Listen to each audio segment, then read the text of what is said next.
Hello ladies and gentlemen, I'm coming at you with something a little bit different today. What I'm going to do is just go over some Tropius sets that I've been using recently, two of which I'm going to say are unique because I haven't seen them being used before, so I thought I'd just chip in with my 2 cents. Now this isn't like an exhaustive list of all possible sets or even a Pokemon analysis, this is simply the sets that I've been using, and I'm going to assume that you have some knowledge on Tropius, and if not I'll leave the base stats in the description below, but I won't be going over them here. So this first set is by all intents and purposes the most standard of the 3 sets I'm going to show you. Ironically, it's probably the best set, but it's the most boring of the 3, and it is pretty self-explanatory, so there is no battle footage to show you on this set. This is a Dragon Dance Lumberry Tropius, and the basic premise is just to boost your attack and speed. After one Dragon Dance you can outspeed any wall in the NU tier. I think Miltank is the fastest wall, at base speed of 100. You can outspeed any Pokemon that doesn't have any speed investment, excluding Electrode and Ninjask. And you can outspeed any Pokemon with full speed investment with a speed boosting nature, up to a base speed of 86, which is the Rotom Fan and Rotom Frost. Now, Leaf Blade is your main form of stab, and I put Seed Bomb on there because I'm not sure if Leaf Blade is legal with Harvest and Dragon Dance. I'm no expert on breeding, but I'm pretty sure Dreamworld abilities can be bred along with egg moves, but I'm not entirely sure. But in any case, Tropius can get Seed Bomb from Black and White 2 move tutors if necessary. Earthquake is my coverage move of choice just because Ground is such a strong type in the NU tier. It hits Rock, Electric, Steel, Poison and Fire super effectively, with Poison, Fire and Steel being particularly important because they were all Tropius' main stab move, and Ground also hits a lot of Pokemon for neutral damage in the NU tier. You can run Aerial Ace as a secondary stab, but its power is very underwhelming, and I just prefer EQ for coverage.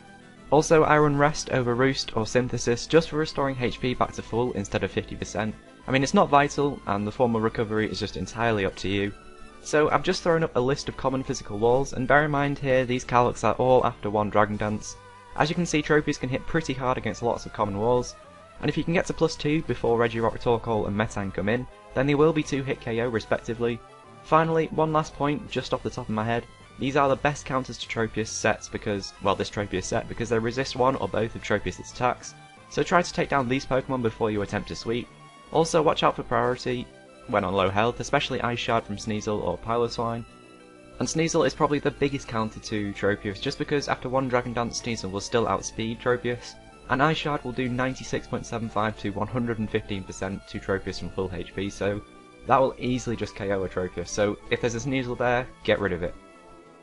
Now here is where we start getting the creative juices flowing. We get into the interesting stuff, you know, the really creative sets in PU.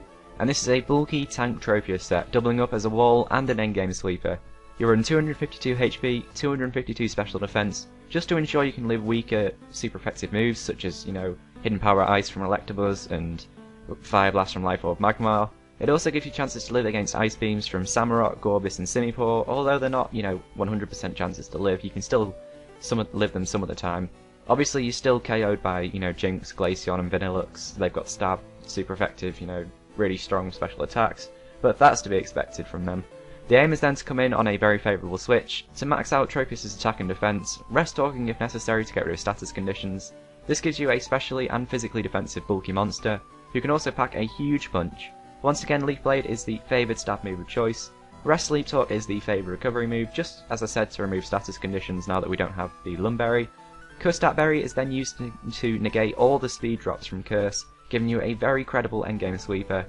Obviously it's tricky to get down to Custat range, but once you're up to +6 defense, hopefully you're not taking very much from a physical attack, so that will slowly get you down into the Custat range, but once you do, it can be very devastating. So we join the battle here. I've saved you the most boring part of me getting up to +6 and then just resting over and over, and as you can see Tropius is tanking the special hits well.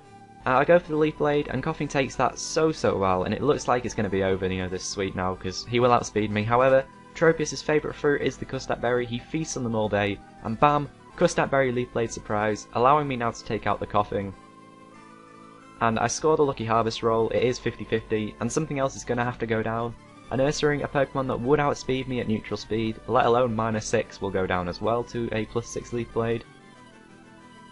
Now, I was really surprised how well Machoke lived a +6 Leaf Blade, but more incredibly, look how well Tropius takes the payback.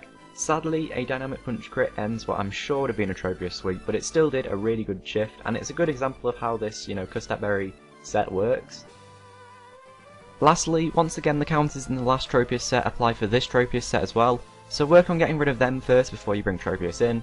and the only priority move you need to worry about is Ice Shard from Life Orb Sneasel, because even at +6 it will still do 20 to 27%, so make sure you rest back to full before Sneasel comes in, because you can still take a couple of Ice Shards and even a couple of Ice Punches from Sneasel, and hopefully score a Rest Leaf Blade to take it out. So here we are, the final and my favourite Tropius set of the 3 that I have.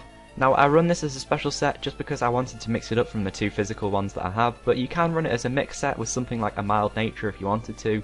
Now before I explain anything else, I will just go over what the Staff Berry does, and I'm sure some of you or most of you will never have heard of it. I know I didn't before I looked at potential berry sets for Tropius, and what it does is that if you're below 25% health, it raises a random stat by +2, so I'm sure you can see where this is going. And if you're behind a sub below 25% of health, then you're laughing. I mean, you can just use Protect to stall for more Staff Berry harvests. Now, you must run Giga Drain as a recovery move and a stab move. I would recommend Roost. I wouldn't recommend Roost, sorry, as well as Protect and sub, just because it leaves you just to 1 attack, and you can potentially be walled by something. But if you wanted to run a mix set in case of attack boost that you get from Staff Berry, you could run Aerial Ace or EQ as well as Giga Drain. I personally prefer Air Slash just because of the flinch chance, perhaps allowing you to harvest 1 more time. Now I must warn you, this is a huge gambling set, and it has won and lost me games single-handedly, because the whole thing relies on favourable Staff Berry harvests, and I've been testing this set a lot on Showdown, so if you played me on Showdown recently, you will have seen me run this Tropius. And although I don't like using Showdown gameplay, I said, to myself that I would never upload any Showdown gameplay, I haven't been able to get any successful Wi-Fi play with this set yet. Now, this isn't the best possible example of the Tropius set, but I forgot to record any of the other matches I had, and I needed something very quickly.